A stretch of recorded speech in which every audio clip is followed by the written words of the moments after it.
Good afternoon, TCG Chart Gal Lori here with Fab4Futures. I like to do the video while we're in our little futures break. It helps me just kind of pause time and get a feel for how things are rolling. So what's jumping out at me once again is RTY. RTY is the weakest of all four future sectors that we follow. It is below the 50, the 100, and the 200 moving average on the daily. So the blue right here is 100 MA, yellow is 50, the hot pink purple is 200. It's below all.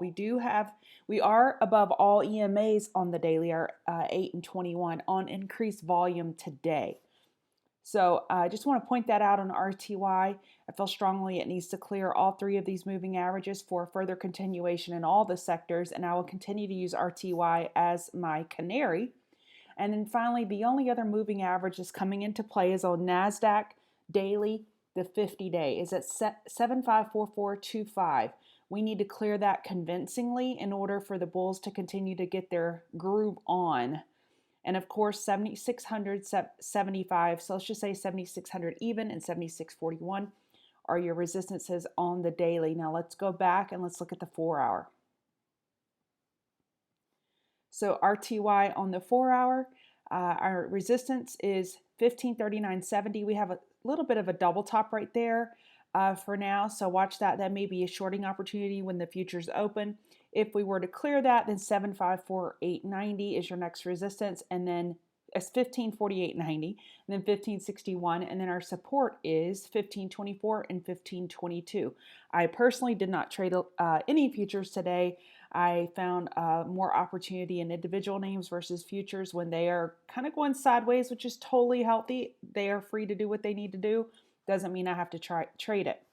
I'd also like to point out just how awesomely clear this 21 EMA is on the 4-hour. Look at these touches and holds on NASDAQ. Very sensitive to the 8 and the 21 EMA, and it's just been a nice hold of support.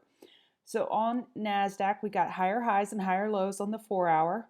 We have resistance at 75.7750 and 7600. We have support at 7509 and 7477. Decreasing volume here when we start to zoom into the 4-hour. So remember, the bears need higher volume to pull it down. The bulls don't need a lot of volume to push it up. So just keep that in mind.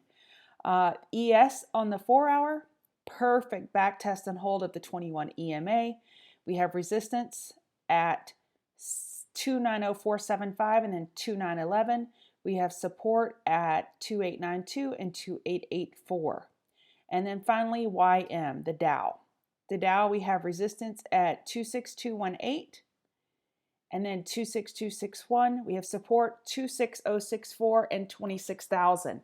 As y'all know, I like to use areas of interest versus actual legalistic hard levels of resistance and or support, especially with futures who tend to tick out, go above a tick or below a tick just to take out stops and then go the opposite direction. So I like to use areas. So again, a very slow trading day for me with futures.